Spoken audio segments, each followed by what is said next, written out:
Shalom Havrutei, Shalom colegas de estudo, aqui é o Ben Zion, esse espaço é o nosso Beit Midrash e nós estamos em meio a Pesach, mas nós iniciamos um rito que, dentre os ritos judaicos celebrados, se poderia dizer que é um dos mais mistificados, um dos quais é utilizado uma porção de argumentações de origem mística para falar do seu significado e da sua origem. E é claro que nós estamos falando de Sefirat HaOmer. Então, nesta reflexão, nós vamos falar a respeito do Sefirat HaOmer, da contagem do Omer, que ocorre a partir do segundo dia do Pesach até o 50º dia, quando então se observa a festividade de Shavuot, e nós proporcionaremos, dentro do possível, um entendimento mais racional de todo esse processo ritual. E é claro, lembrando antes de tudo que o nosso estudo, o nosso trabalho no Beit Midrash é um oferecimento dos seus colaboradores, dos nossos Havrutot, que voluntariamente e há tantos anos ajudam o Beit Midrash a existir e, portanto, a proporcionar conteúdo que agora, recentemente, está sendo disponibilizado via YouTube, mas que era já disponibilizado por outras ferramentas, por outras vias e em outras plataformas, já que o Beit Midrash inclusive precede a própria existência do YouTube. Então, se você quiser se tornar Havrutei, aí na tela tem os meios pelos quais você pode fazer isso, sempre voluntariamente, como toda mitzvah. Muito bem, para entender Sefirat HaOmer, nós temos que começar, é claro, pela Torá. Na Torá, tudo começa com a questão de uma oferta especial que era para ser levada ao templo no segundo dia do Pesach. Os textos relevantes são Vaikra 23, versos 10 ao 21, um trechinho do Vaikra nos diz assim: Daber el bnei Israel ve'amart aleihem ki tavou el haaretz asher ani notem lachen uketzartem et ketzira ve'avetem et omer reshit ketzirchen El HaKohen. Então fale ao povo de Israel, depois de entrarem na terra que eu dou a vocês e colherem os grãos maduros, tragam um feixe, isso quer dizer Omer, um feixe de primícias da colheita ao Kohen. A seguir, Vehenif et haomer lifnei Hashem lirtzonchen memaharat ha-Shabbat yenifenu ha-Kohen. Ele moverá o feixe, moverá o Omer diante de Hashem para que vocês sejam aceitos. O Kohen o moverá no dia seguinte ao Shabat. A seguir, Va'asitem bayon anifchen et haomer keves tamim ben shenato le'olah la'Hashem. No dia em que moverem o feixe, ofereçam um cordeiro sem defeito de 1 ano como oferta de olá ao Hashem.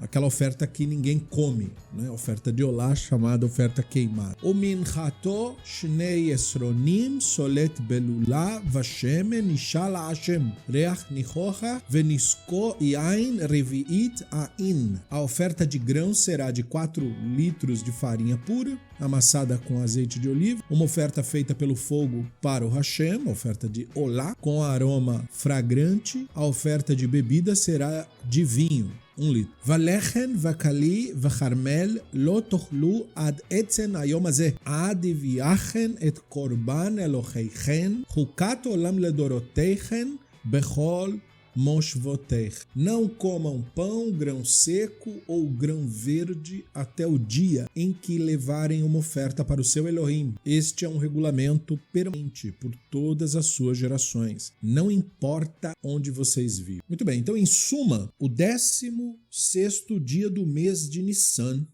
que é o segundo dia de Pesach, é o primeiro dia da contagem do Omer, que é aquele feixe. Então é o nome da medida, perceba aí, né? O Omer é o nome da medida do feixe de grãos em que deveria ser trazido Beit HaMikdash, o templo, como uma oferta de olá, porque ele acompanhava a oferta de olá. Muito bem. Então, na literatura halachic, na literatura da tradição judaica clássica que lida com as leis a serem observadas, as leis rituais, o nome desta oferta, então, ela passou a ser chamada de Korban HaOmer. Isso é relevante para nós. Então, vejam, na literatura rabínica que discutiu, o nome da coisa nem é Omer, mas Korban HaOmer. Por quê? Porque a Torá exige contar 7 semanas completas a partir desse dia, e o 50º dia Quinta-feira é o dia de se observar mais um feriado, no qual outra oferta é trazida, consistindo de 2 pães. Este feriado é mencionado em outro lugar na Torá, ou seja, no texto de Shemot 34:22 e Devarim 16:10, como Shavuot, semanas. E então, uma oferta especial de pão é oferecida, chamada na linguagem dos sábios de Korban Shtei Halechem, oferta dos 2 pães. Então, perceba, né? Os rabinos nomeiam as coisas para organizarem-se na medida em que estudam, de acordo com o resultado prático da coisa, porque fica mais óbvio, mais ligado à ação. Né? Então, com essa pequena introdução, nós podemos falar da questão da Sfirá. Né? Quando nós falamos Sfirat, nós estamos falando contagem de alguma coisa. Então, nós temos aí um problema, que é o problema da contagem do Homer após a destruição do templo. Como você já deve ter percebido até aqui, tudo isso depende do tempo, tudo. Né? E você também deve ter percebido que nos textos da Torá e nos comentários rabínicos focados na ação, você nota que não houve nenhum tipo de mistificação vinda da tradição. Era um rito muito claro, muito objetivo, focado na agricultura, focado no tempo. Então, isso é o Homer, ok? Então, quando nós estamos pensando sobre isso, fazendo esse breve resumo do conceito, falamos dos rituais de ofertas associados com os períodos entre Pesach e Shavuot. Isso nos proporciona o pano de fundo para uma reflexão a respeito do debate entre o Rambam, o Rabino Moshe Ben Maimon, e outras figuras religiosas posteriores sobre como lidar com a obrigação da contagem do Homer num período pós-tempo. Então perceba que essa discussão é uma discussão posterior. Toda, portanto, invenção interpretativa vinda sobre o assunto vem deste período muito posterior e, portanto, era inexistente na tradição judaica clássica, nos textos fundamentais, na Mishnah, na Gemara, enfim, no Sifrá, nos Midrashim primordiais, não nos Midrashim posteriores, os mais tardios, mas nos Midrashim primordiais. O Homer não era uma questão de debate filosófico no sentido da mistificação dele. Passou a ser a partir do século XIII em diante. Quando nós começamos a lembrar disso, nós lembramos do Ran. Ran se refere ao Rabbeinu Nissim ben Reuve de Gerona. Ele viveu entre 1320 e 1376. Foi um talmudista espanhol que discute no final do seu comentário do Talmud, da Masechet Pesachim, mais específica, que a maior parte dos rabinos,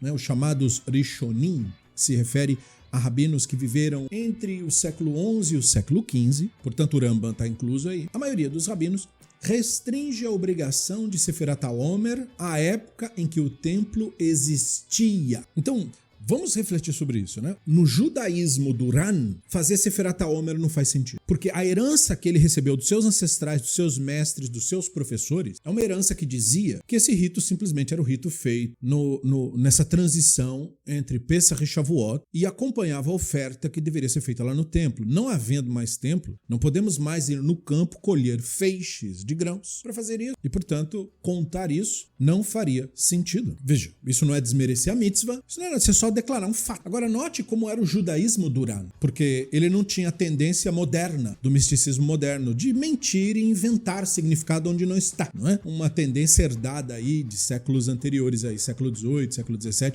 forte essa tendência na Europa, de você inventar coisas, né? Inventar sentidos não tradicionais e chamá-los assim. O Ran não sofria desse mal. Então ele disse, olha, tem muitos rabinos, né, que atestam que nós fazemos o Sefirat HaOmer em relação ao templo. Então, isso quer dizer, sim, que após a destruição do templo, a obrigação mencionada na Torá não se aplica. E essa não é a única regra da Torá, que depois da destruição do templo, não, mas é uma porção de regras rituais que é simplesmente impossível de fazer. E o próprio Pesach é uma evidência disso, já que todo o nosso rito de Pesach é adaptado a um período pós-templo. Ninguém pega um carneiro, como fazem os samaritanos, e abate o carneiro, porque não se pode fazer oferta ritual fora do templo de acordo com a regra estabelecida. Senão, cada um de nós faria uma bamá, faria um altar particular, abateria o animal e fazia os ritos.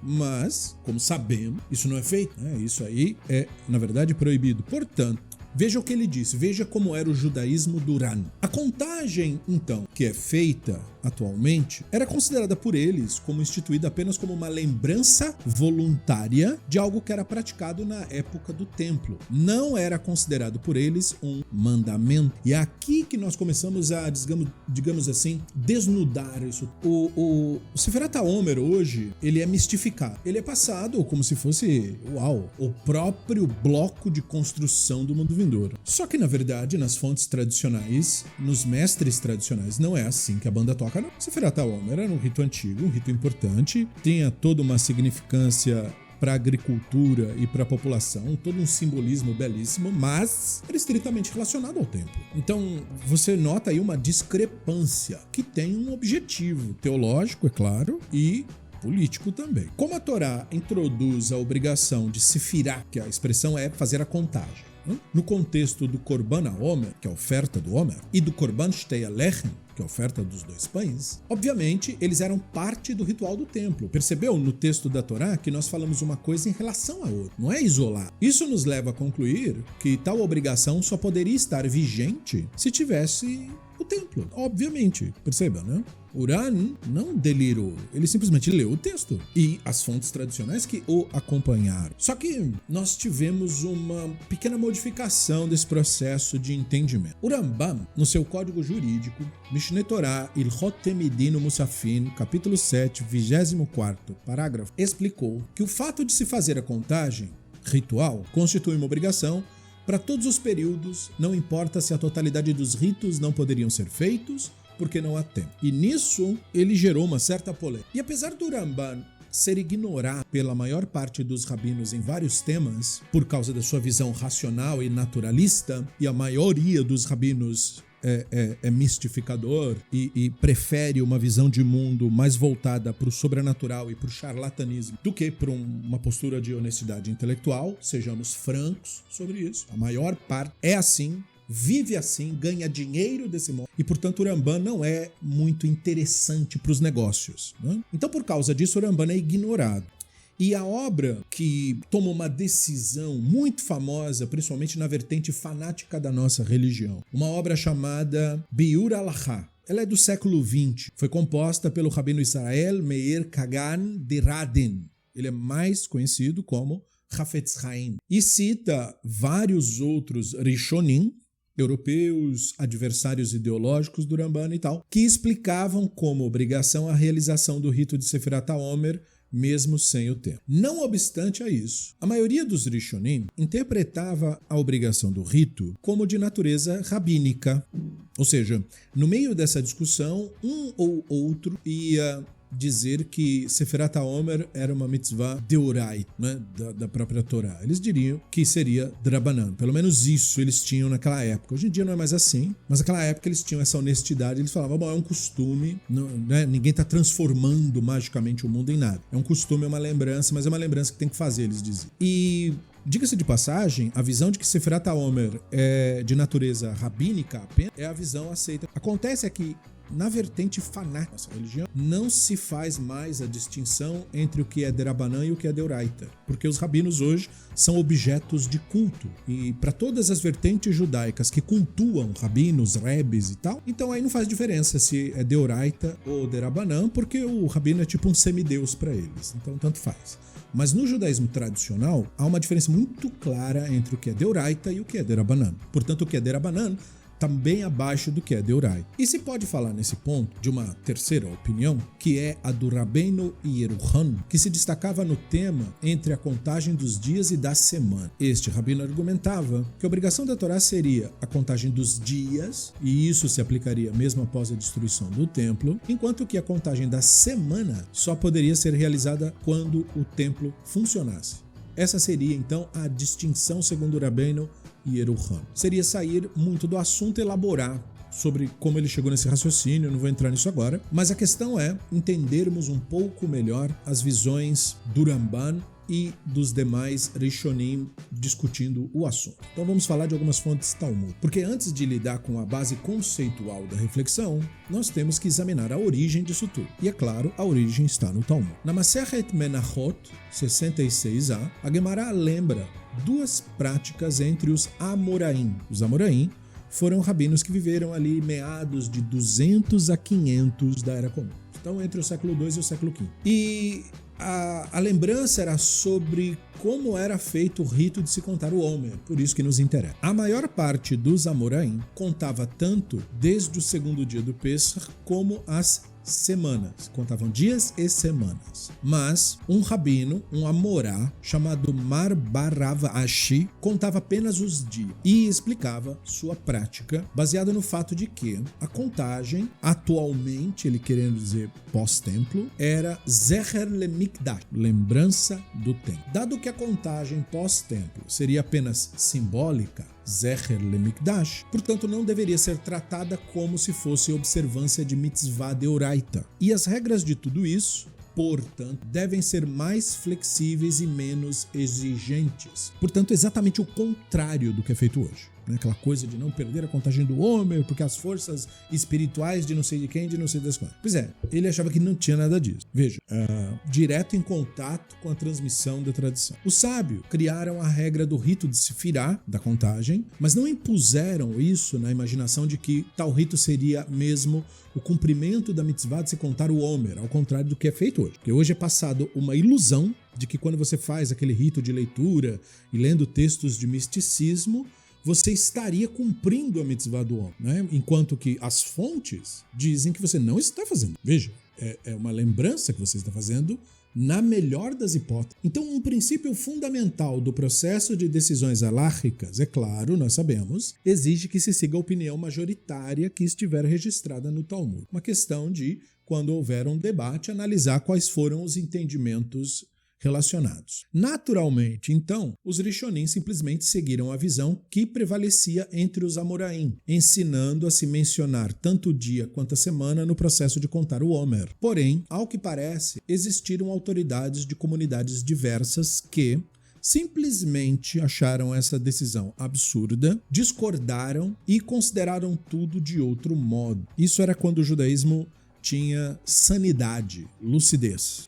O Ramban mesmo pareceu entender que certo estavam os outros Amoraim que discordavam da visão do Mar Barav Ashi sobre como se deveria considerar o rito de Sefirat HaOmer após o templo. Na visão deles, a obrigação que a Torá apresentou continua igual, mesmo sem templo. E deste modo, todos seriam obrigados a contar o Homer como era feito na época do templo, contando dias e semana. Mas outros Rishonim entenderam de outro modo, dizendo que a maioria dos Amoraim e as vozes que discordavam de Mar Barav Ashi consideraram a obrigação de Sefirá, da contagem, dependente da existência do... Então o argumento deles era que a natureza da ordenança dos rabinos para se comemorar a contagem do Homer era Zecher LeMikdash, lembrar do templo. E isso é um bom argumento. E enquanto Mar Barav Ashi estava preparado para facilitar as exigências do rito de Sefirat HaOmer, dado que é apenas uma lembrança da real mitzvah, a visão que se perpetuou insiste que se deveria considerar o rito de contagem do Homer como se fosse cópia da mitzvah que era feita no templo, daí exigir contar dias e semanas. Perceba isso. A diferença entre contar dias e semanas, portanto, está em se você considera a mitzvah Zecher LeMikdash ou mitzvah deoraita de fato. No meio dessa discussão, vários autores posteriores sugeriram múltiplas razões do motivo pelo qual o Rambam teria seguido o sistema halárrico padrão, a maioria, interpretando a visão de se fazer o rito do Homer, ignorando assim a posição de Mar Barav Ashi sobre o Sefirat HaOmer ser Zecher LeMikdash como um mandamento rabínico e não deoraita, não da Torá. Nós temos um livro chamado Sfat Emet, um comentário do Talmud, do Rebbe da segunda dinastia da Hassidut chamada de Ger, ou Gur, por algum. Então o Sfat Emet explicou que não há um local na Mishnah onde se faça uma referência a uma ordenança rabínica para se comemorar a Sefirat HaOmer. No Talmud, Masechet Rosh Hashanah 31b, a Mishnah registra que o Rabino Yohanan ben Zakkai, que era o líder rabínico da época do Segundo Templo, promulgou vários ritos comemorativos após o evento trágico para perpetuar a memória do templo e dos seus rituais, né? O evento trágico da destruição do templo. Nesse processo, a Mishnah não menciona nenhuma regra sobre contar o Homer. E com certeza, Yohanan ben Zakkai não esqueceu, entendeu? Mas ele esqueceu de colocar? Claro que ele não esqueceu de colocar. O que aconteceu foi que isso não era relevante. Essa omissão, diz a Obras Fatemé, tenha sido a razão pela qual o Ramban negava a necessidade de qualquer legislação rabínica nesse assunto, dado que a obrigação de se contar o Homer teria permanecido inalterada mesmo após a destruição do templo. Então o Ramban, por ter notado que Yohanan ben Zakkai não deu regras específicas para a lembrança do templo devido à ausência da menção de Sefirat HaOmer, fez o Ramban pensar, possivelmente, segundo a interpretação dos Fatemé, de que era porque permaneceu inalterado.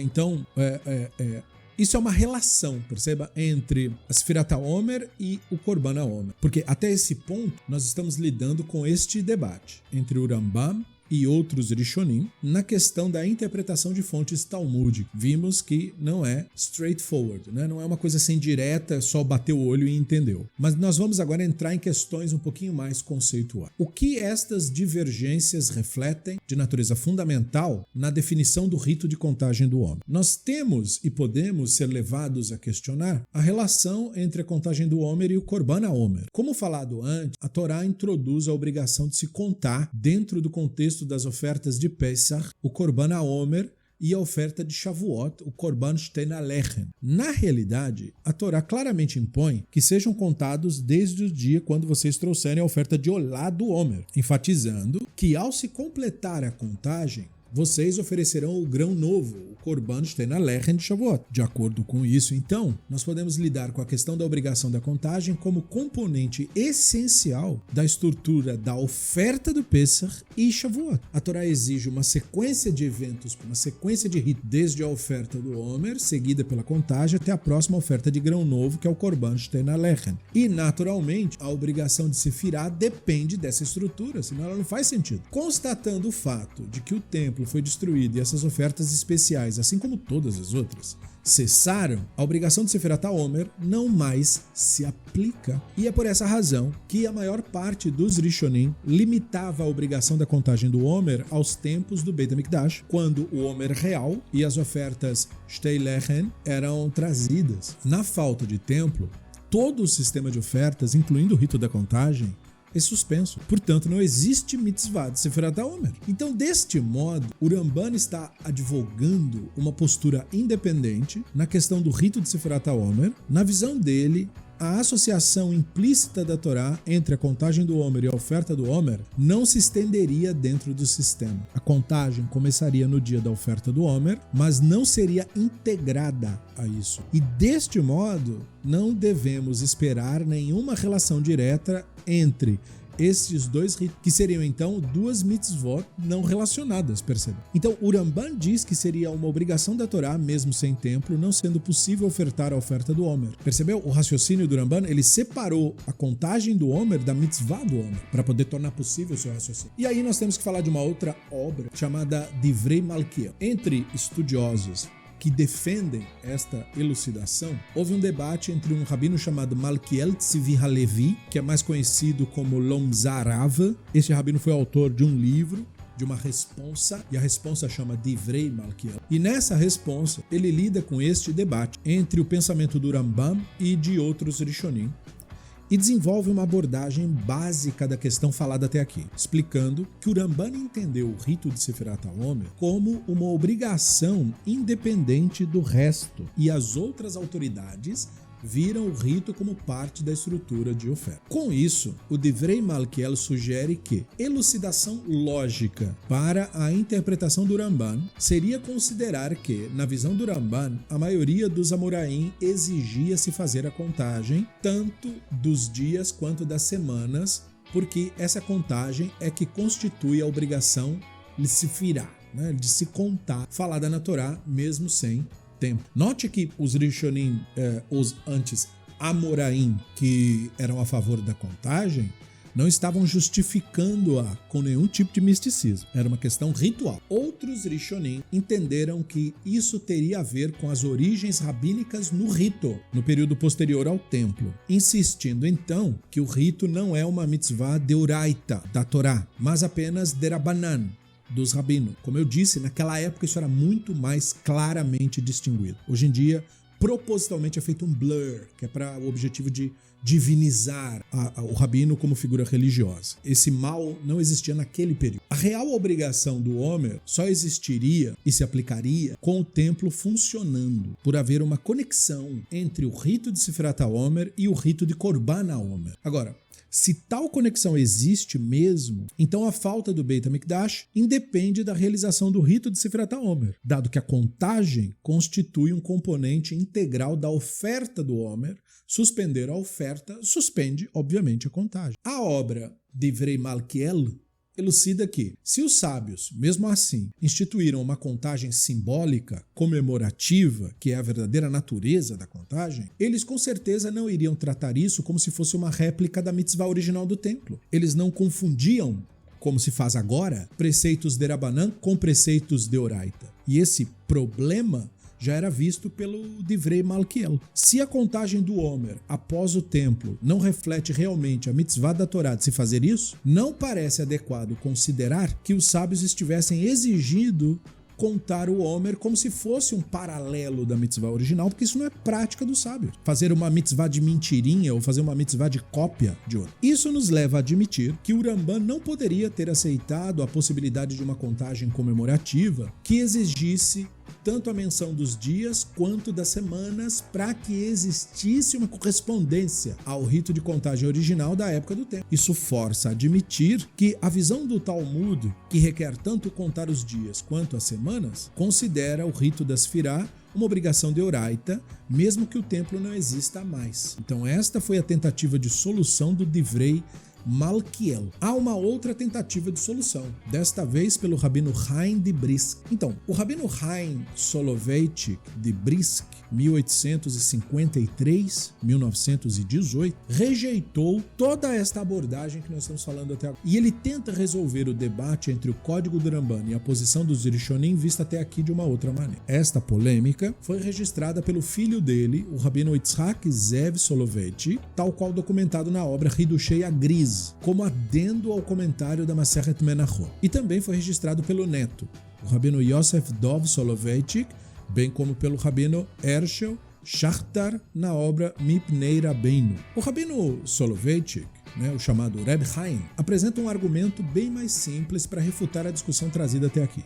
A discussão que considera que, uma vez que a visão do rito de Sefirat HaOmer é parte da estrutura geral da oferta de Korban HaOmer, faz concluir que a suspensão da oferta promove a suspensão da contagem. Ele diz que mesmo quando o Beit HaMikdash estava funcionando, nos anos em que o rito de Korban HaOmer não era realizado, por qualquer motivo que fosse, a obrigação de fazer a contagem existia. E uma vez que se tem estabelecido que existiria uma relação e dependência entre o rito da Sefirá e o rito da oferta, essa dependência realmente se manifestaria em quaisquer situações, mesmo durante a existência do tempo. Só que em lugar algum do Talmud, ele observa, se pode encontrar tal alahá, que cancela a obrigação de se fazer a Sefirá, mesmo quando o rito da oferta do Korban HaOmer não tenha sido realizado. Aparentemente, então, outros fatores é que estiveram envolvidos na discussão entre o Ramban e as outras autoridades. E além disso, nós deveríamos adicionar outra visão. De acordo com tal abordagem, o Ramban teria visto o rito de Sefirat HaOmer como uma mitzvah que não depende do Korban HaOmer. E essa perspectiva é uma perspectiva difícil de aceitar, porque além das indicações textuais de que seria assim, de haver um relacionamento entre as duas mitzvot, como mencionado antes, o nome que foi tradicionalmente atribuído à obrigação de se fazer a contagem, Sefirat HaOmer, sugere que tal rito pertence ao sistema geral de rituais do Korban HaOmer. Se a mitzvah de se fazer a contagem desde o segundo dia do Pesach até Shavuot não tivesse ligação alguma com o ritual de Korban HaOmer, além da mera coincidência da época, qual seria a relevância do rito de Sefirat HaOmer com o Korban HaOmer, então? E além disso, o Ramban mesmo parece indicar que tal relação existe. Então ele discute as leis sobre tal rito no Ilchot Temidin Musafim. Veja, leis de oferendas diárias e adicionais. E isso está ao lado das leis do Korban HaOmer. Então, ele mesmo incluiu o rito de Sefirat HaOmer dentro da estrutura das ofertas. Em vez de colocar esse preceito, por exemplo, no Sefer Zemanim, o livro das épocas e épocas festivas, para falar de Shabat e celebrações diversas. Então, a maneira como o Ramban organizou o Mishneh Torah também diz muito sobre como ele via a questão. Este mesmo arranjo parece refletir a ideia de haver uma natureza orientada para a oferta dessa obrigação e para sua inclusão na rubrica básica do Korban HaOmer. Talvez devêssemos concluir disso que, apesar da extensão do Ramban a respeito da obrigação do rito de Sefirá como algo de Oraita, mesmo após o templo, ele também via esta mitzvah como um componente do rito de Korban HaOmer, em vez de considerar o rito como uma obrigação independente. De alguma forma, parece, o papel da Sefirá como parte do sistema de Korban HaOmer não prejudica seu sentido próprio, mesmo na ausência do rito de Korban HaOmer. O Reb Chaim, portanto, tentou explicar que o que está em jogo neste caso seria uma questão diferente, a hipótese de se trazer ofertas, mesmo após a destruição do templo, seria algo válido. Em uma de suas decisões de Halachá mais famosa, o Ramban estabelece que o local do Beit HaMikdash mantém seu status halakhico de consagração, mesmo séculos após sua destruição pelas mãos dos romanos. Isso ele fala no Ilhot Beit HaBechirá 6.14. Então, em princípio, as ofertas poderiam ser oferecidas naquele local até hoje, uma vez que a consagração halakhica do local não depende da existência da estrutura física do templo. E escritores posteriores identificaram outros fatores pragmáticos que nos impedem de trazer ofertas, como incertezas em relação à localização específica do altar, a linhagem questionável dos que se dizem Kohanim, Leviim hoje em dia e assim por diante. Mas, fundamentalmente, na visão do Ramban, a destruição do templo não afetou a possibilidade halakhica de se trazer oferta. E o Reb Chaim argumenta que esta possibilidade teórica de realizar ofertas, incluindo o Korban HaOmer, portanto, teria sido suficiente para sustentar a ideia de ser uma obrigação da Torá o rito de Sefirat HaOmer, mesmo na ausência do templo funcionando. O Ramban também seria da opinião de que a obrigação do rito de Sefirat HaOmer seria um componente do sistema mais amplo do rito de Korban HaOmer e do Korban Shtein HaLechem. Isso não implica, porém, que a qualquer momento que o Korban HaOmer não fosse realmente trazido, a obrigação de se fazer a Sefirá, a contagem, estivesse do mesmo modo suspensa de acordo com essa visão. Enquanto a obrigação do Korban HaOmer existir fundamentalmente, a obrigação da Sefirá também se aplicará, independente de o rito do Korban HaOmer realmente chegar ao altar ou não. E assim, o Ramban reconhecia a possibilidade teórica de se trazer ofertas, mesmo após a destruição do Beit HaMikdash. E considerava o rito da Sefirá uma obrigação de Oraita, portanto, que não depende da existência física do templo. As outras autoridades, é claro, contestavam sua posição porque negavam a ideia de consagração halakhica intrínseca do local do templo após a destruição. E foi por causa disso que consideraram que a possibilidade de trazer ofertas não existiria, mesmo em princípio. E deste modo a obrigação do rito de Sefirá não se aplica também. Uma regra fundamental de Halachá distingue entre as leis da Torá e aquelas ordenadas pelos rabinos. Como eu falei antes, leis de Oraita, leis de Rabanã. Hoje em dia, o judaísmo ortodoxo procura fazer com que essas diferenças mal sejam percebidas, que ordenanças de líderes religiosos sejam vistas como se fosse o próprio Deus falando. E é claro que o objetivo disso é controle político e financeiro, mas na tradição não funciona assim. Há de se fazer uma distinção muito clara entre o que é de Oraita e o que é de Rabanã, justamente para aplicação de leniências, para aplicação de adaptações que são constantemente necessárias na medida em que as comunidades se adaptam a diferentes lugares, diferentes épocas, enfim, são meios pelos quais a jurisprudência se adapta aos novos acontecimentos. E é claro que isto se aplicará especialmente quando há o que nós chamamos de safek, dúvidas em relação ao halachá, como é este caso. De um modo geral, quando existem incertezas halachicas num assunto, nós devemos seguir a possibilidade mais tolerante com relação às obrigações e proibições ordenadas e discutidas pelos rabinos, aquilo que for de Rabanã. Só que isso, veja, para autoridades religiões fanáticas religiosas atuais tira o poder que eles gostam de ter pelas pessoas. Então, por isso que eles lutam contra isso, para não perder poder. E quando o assunto for questões de alguma lei da Torá, aquilo que for deoraita, então o conselho é você ser, na dúvida, o mais rigoroso que você puder. Uma área halárrica bastante comum em que se vê essa distinção muito bem é quando nós falamos do Ben Hashmashot. Então, Ben Hashmashot é um termo técnico, rabínico, para falar de crepúsculo. O Talmud afirma em vários lugares que o período de tempo entre o pôr do sol e o anoitecer de fato constitui uma espécie de anomalia halárrica, porque tem, de certo modo, status de dia, mas também de noite, o que afeta propósitos halárricos, né? A realização de rituais e tal. E eles decidiram, em seu período antigo, que não dava para determinar ser uma coisa ou outra. Portanto, denominaram esse período de Ben Hashmashot. Via de regra, então, o nosso tratamento do que fazer nesse período de tempo dependerá do assunto em questão. Na sexta-feira à tarde, por exemplo, alguém pode estar envolvido com atividades proibidas pelos rabinos no Shabat, no Ben Hashmashot, ao passo que a mesma pessoa deve se abster de atividades proibidas pela Torá no Ben Hashmashot. Perceba. Muito bem.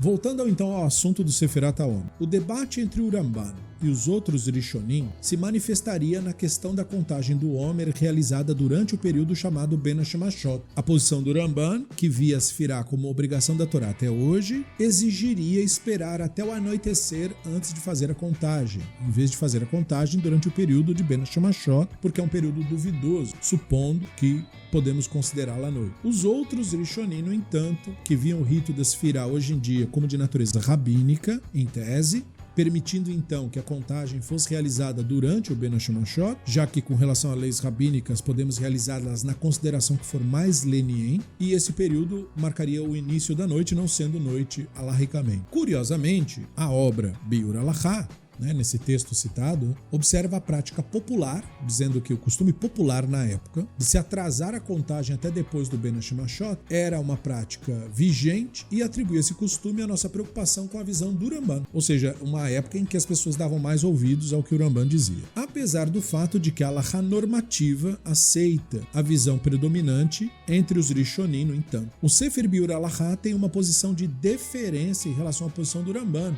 ao esperar até depois do Ben Hashmashot antes de contar o homem. E já que falamos tanto da visão do Ramban, vamos então considerar o rito do Sefirat HaOmer no Guia dos Perplexos. Porque até agora nós nos concentramos exclusivamente na definição, na classificação formal e halárrica da mitzvah de Sefirat HaOmer, para que você, nosso colega de estudo, entenda a complexidade da situação. Uma complexidade real e uma discussão que vai muito além do que é proposto atualmente. E para concluir uma discussão, nós faremos uma breve análise da abordagem do Ramban na questão dos fundamentos filosóficos mais amplos dessa obrigação, tal qual articulado por ele no Guia dos Perplexos. A festa de Shavuot é o aniversário da revelação no Monte Sinai, explica o Ramban. Para realçar a importância desse dia, contamos os dias que se passaram desde a festa anterior, assim como quem espera o seu amigo mais íntimo num determinado dia, e conta os dias e até as horas. Esta é a razão pela qual contamos os dias que se passaram desde a oferta do Homer entre o aniversário de nossa partida do Egito e o aniversário da outorga da Torá. Este último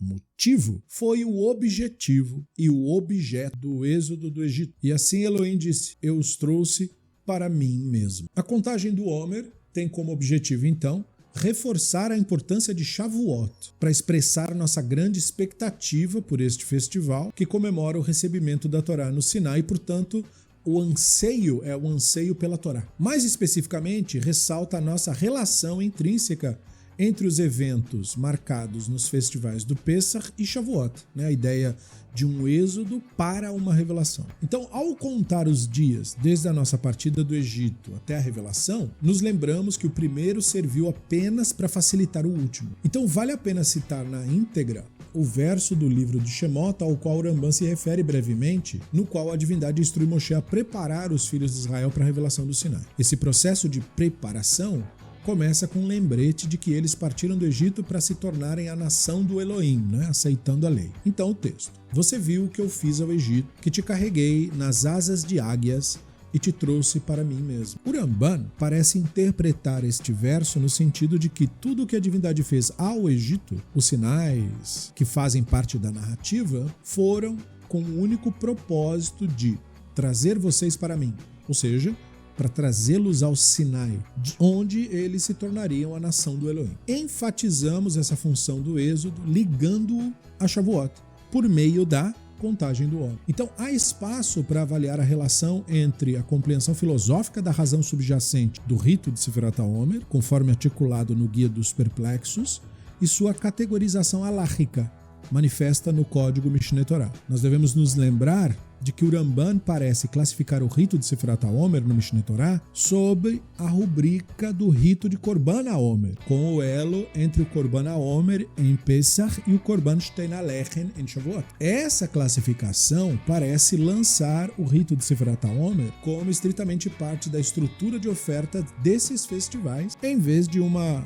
expressão de seus respectivos motivos históricos. No guia, por outro lado, o Ramban fala desse ritual de Sefirah, o ritual de contar, estritamente em termos de temas da narrativa do Pesach para Shavuot. Em princípio, podemos abordar essa disparidade entre o guia e o código de duas formas. Em primeiro lugar, nós podemos simplesmente isolar os dois contextos um do outro, ou seja, as exposições filosóficas do Ramban no guia não precisam necessariamente corresponder à sua apresentação halárrica no Mishneh Torah. O Ramban enfatiza no Guia dos Perplexos que os fundamentos filosóficos dos mandamentos desenvolvidos naquela obra representam apenas a generalidade das mitzvot e certamente não constituem a base para todos os seus detalhes e nuances. Em nosso caso, então, a categorização halárrica do Sefirat HaOmer no Mishneh Torah não precisa, necessariamente, corresponder à sua função ritual mais ampla, conforme explicado no Guia dos Perplexos. Por outro lado, podemos especular sobre uma possível correlação entre a natureza do ritual de Sefirat HaOmer, conforme defendida no Mishneh Torah, e sua mensagem filosófica mais ampla desenvolvida no Guia dos Perplexos. Muitos escritores, ao longo dos tempos, descreveram o sentido simbólico subjacente às ofertas de Homer e Shtei HaLechen e sua relação com os temas históricos da narrativa do Pesach e Shavuot. Pesach marca o início da colheita da cevada concretamente, e foi o primeiro Homer de cevada colhido que era usado num ritual de balançar o feixe pelo Kohen, quando então aquilo era oferecido como o Korban HaOmer. Shavuot marca o segundo estágio mais significativo da estação da colheita, a colheita do trigo, e por isso os pães do Korban Shtein HaLechen eram preparados com os primeiros feixes de trigo que haviam sido colhidos. No mundo antigo, conforme expresso por Hazal, em vários contextos, por exemplo, se vê isso no comentário do Rashi Bamidbar 5.15, a cevada servia principalmente como forragem para os animais, enquanto o trigo era o alimento consumido pelas pessoas. Consequentemente, o processo agrícola Pesach Shavuot reflete com bastante precisão o processo histórico comemorado durante este período. Assim como a colheita de cevada de Pesach marca apenas os estágios iniciais do processo de colheita e o fazendeiro espera ansiosamente o clímax da temporada da colheita com a colheita do trigo, o êxodo significava apenas a fase mais inicial do desenvolvimento da população israelita, que se transformava numa nação apenas em Shavuot. Então, apesar da conquista da liberdade política, a sua emancipação da influência do Egito, que é o que é lembrado no Pesach, se aguarda ansiosamente a conclusão do processo em Shavuot, quando se recebe a Torá e se ganha a liberdade interior, a liberdade da ideologia do Egito. Então o rito de Sefirat HaOmer refletiria nossa consciência desse vínculo intrínseco entre a narrativa do Êxodo e a narrativa da revelação do Sinai, saindo da influência política do Egito, não apenas para desfrutar a liberdade e autodeterminação, que são os conceitos que ecoam, mas para poder estar no Sinai e nos comprometer incondicionalmente com a Torá celestial, com a herança tradicional. Infelizmente, essa mensagem profunda do rito de Sefirat HaOmer contrasta por ter sido fortemente deturpada pela interpretação mágica e mística desse rito atualmente, promovido por movimentos fanáticos da nossa religião. Hoje em dia, o ritual não passa de um sistema de declarações absolutamente sem sentido, imitando as preocupações do cristianismo com uma suposta limpeza de pecado, que nem existe existe no contexto dessa celebração, como foi explicado até aqui. Bem como supostas sefirot, supostas emanações imaginadas pelos místicos e outros charlatães, o pessoal da cura de cristais e toda essa gente aí, na promoção de quê, essencialmente? Promoção de pensamento mágico, que reduz pessoas adultas a adolescentes mentais, sejamos francos, com pouca consciência de si e muita arrogância e senso de grandeza. Infelizmente, junto com a transformação do judaísmo numa religião com elementos elitistas, racistas, separatistas, sua expressão mais ortodoxa, né, o melhor exemplo disso em todos os países, nós vemos mais concepções maculadas nas realidades da observância do Pessah e Shavuot, como se fossem festas de elite, né? Em muitos judeus contemporâneos, né? É uma questão de você falar de Pessah, praticamente você tem que ser classe média alta para conseguir fazer Pessah, e você vê a discrepância enorme, né, de rabinos vivendo vidas super simples na Babilônia, realizando o Pessah, e você vê essa gourmetização do festival de Pessah, de Shabat e de Shavuot, e você fala, não estou entendendo, né? Como que isso aqui é uma libertação de escravos se é exatamente o oposto da mensagem que está sendo passada? Pessah, é claro, é indiscutivelmente o festival judaico mais amplamente celebrado hoje em dia, né? Até por quem é Hiloni. E hoje em dia, infelizmente, nós temos que admitir certos fatos, de que é um status, isso daí hoje. Não deveria ser, né? É um status de riqueza, é um status de imposições absurdas, trazidas e inventadas pela ortodoxia, justamente para criar essa discrepância social, né? Só se você for de uma vida de europeu é que você vai conseguir fazer isso. E Shavuot, provavelmente, está entre os feriados menos populares, comparativamente, por não exigir tão grande investimento financeiro, né? E aí como que então a mácula foi colocada? Se tornou uma festa de segregação. Por quê? Porque a celebração do Shavuot é feita dentro das portas das sinagogas, que geralmente são fechadas para quase todo mundo, não é? Então, evidentemente, os ideais de libertação, autodeterminação, subversão da opressão, que são os ideais da tradição, são originais ao Pessah, exigem a responsabilidade do observante moderno de defender estas posturas de fato, né? Não ser hipócrita e de representá-las no seu comportamento. Não só no discurso ou no vídeo do YouTube. Exige que a pessoa saia da sua bolha social, exige que ela olhe para fora de si, exige que essa noção, esse compromisso com a tradição seja mesmo um compromisso inabalável, um compromisso incondicional, que é maculado por um sistema religioso que é contrário a isso e até proíbe isso. Então, por meio da popularidade do Pessah e a negligência do Shavuot, simbolizada pela perda da mensagem fundamental do judaísmo, o rito do Sefirat HaOmer ressalta essa ligação indissociável, eu diria, entre os dois festivais. Um rito de significado tão importante e que foi transformado num desprezível rito mágico sem qualquer propósito. Como o Ramban enfatiza, ao explicar os motivos do ritual racionalmente, que a liberdade alcançada em Pessah tem sentido e importância apenas na medida em que nos leva ao Sinai e culmina com a aceitação da Torá, o símbolo da liberdade e da honestidade intelectual, porque veja, o que é a Torá nesse contexto? Ela é a nossa autodeterminação religiosa. É o momento em que eu determino, porque eu estudo a Torá, como que eu vivo minha relação com o divino. Não é um líder religioso que me determina isso, não é o Deus rabino que me determina isso, não é a seita rabínica que me determina isso, não é nenhuma religião que me impõe isso. Percebeu? É a minha relação com isso. Eu aceito a Torá. Não tem nada que ver com ele, nem tem nada que ver com o que ele acha. Então, não devemos nos contentar apenas com a celebração do Pessah como se fosse um privilégio. É apenas o começo de um caminho. E essa experiência deve ser estendida através do período do Sefirat HaOmer, da observância do Shavuot depois, quando nos renovamos com o trigo, que é o núcleo e a essência da nacionalidade judaica, né? A Torá divina, que representa um olhar de zelo pela verdade, como a própria Torá enfatiza, né? Medavar sheker tirhak. Da palavra falsa, se afasta. Pessah Sameach a todos, uma excelente semana e nos vemos num próximo estudo por aqui no nosso Beit Midrash. Leitraot.